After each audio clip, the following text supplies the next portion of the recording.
श्रीमन्नारायण चरणौ शरणं प्रपद्ये। श्रीमते नारायणाय नमः।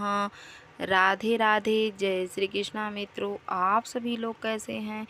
आशा करती हूँ हमारे लड्डू गोपाल जी की कृपा से आप सभी लोग स्वस्थ होंगे, मस्त होंगे।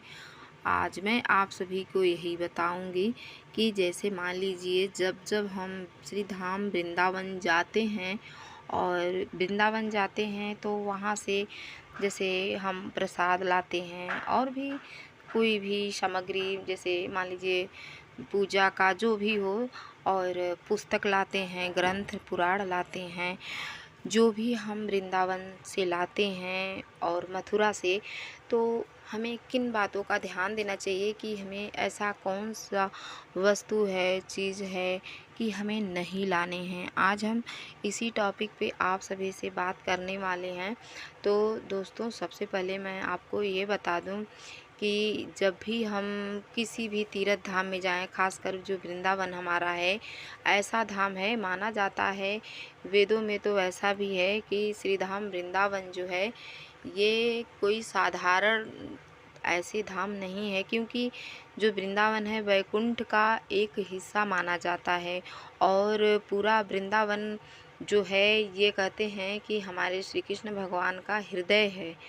तो वृंदावन एक पवित्र स्थल है, धाम है। तो वहाँ पे हमें बड़े सच्चे भाव से ही जाना चाहिए।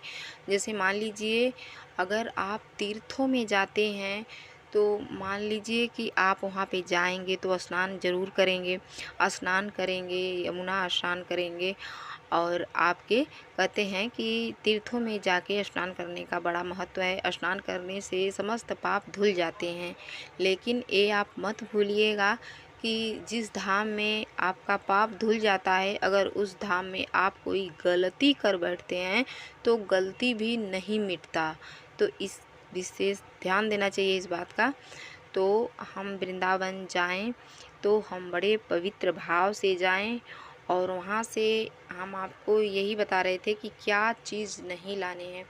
मान लीजिए कि हम निधि बन गए, या हम परिक्रमा मार्ग में हम परिक्रमा लगा रहे हैं, या हम गोवर्धन गए और गोवर्धन जी से हम कोई, जैसे मान लीजिए पत्थर उठा लिए कि हम ले जाएंगे, और निधि वन से आप कोई टहनी तोड़ लें, या परिक्रमा लगा रहे हैं वहाँ से कोई पेड़ पालों को क्षति आप पहुँचाएं, तो ये सब अच्छा नहीं है। आप वहाँ से न लाएं।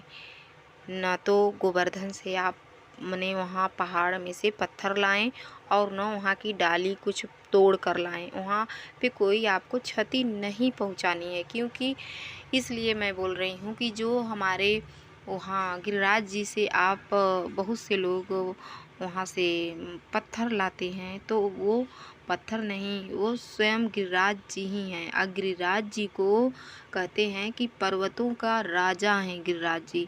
तो आप राजा को क्षति पहुँचाएंगे तो बताइए, अनिष्ट तो होगा ही। तो इस उद्देश्य से आप भगवान को क्षति आप मत पहुँचाइए और न लाइए, ऐसा दुस्साहस न करिए। और निधि वन हो या परिक्रमा मार्ग हो, आप किसी भी पेड़ पालों को कोई भी प्रकार की क्षति आप न पहुँचाएं, न तोड़ें टहनी, न पत्ता तोड़ें, वहाँ से कोई भी चीज़ न लावें। और ऐसा चीज़ तोड़ के किसी भी जीव को किसी प्रकार की दिक्कत हमें नहीं करनी चाहिए। तीर्थों में जा कर के जितना हो सके उतना हमें सत्कर्म करने चाहिए, अच्छे कर्म करने चाहिए, दान पुण्य धर्म, और भगवान जी का जितना हो सके उतना भगवत स्मरण नाम लेना चाहिए। हमें भगवान का चिंतन करना चाहिए।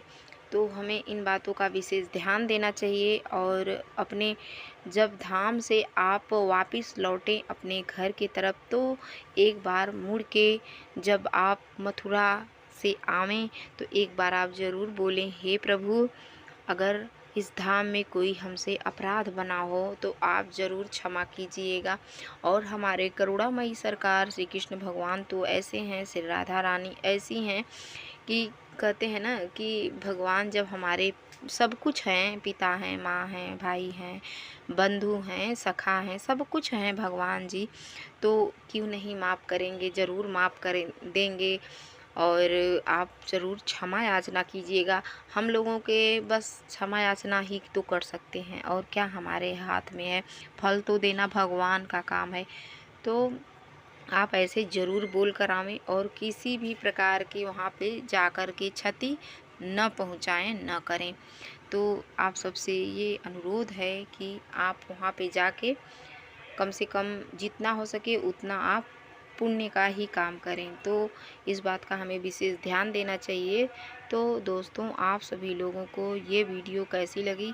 अगर ये वीडियो आप सभी लोगों को अच्छी लगी हो तो लाइक सब्सक्राइब करना ना भूलें, और भी तीज त्यौहार की जानकारी प्राप्त करने के लिए हमारे किशन कन्हैया व्लॉग्स चैनल को लाइक करें, सब्सक्राइब करें, ताकि हमारे आने वाली वीडियो के नोटिफिकेशन आप तक पहुंच सके।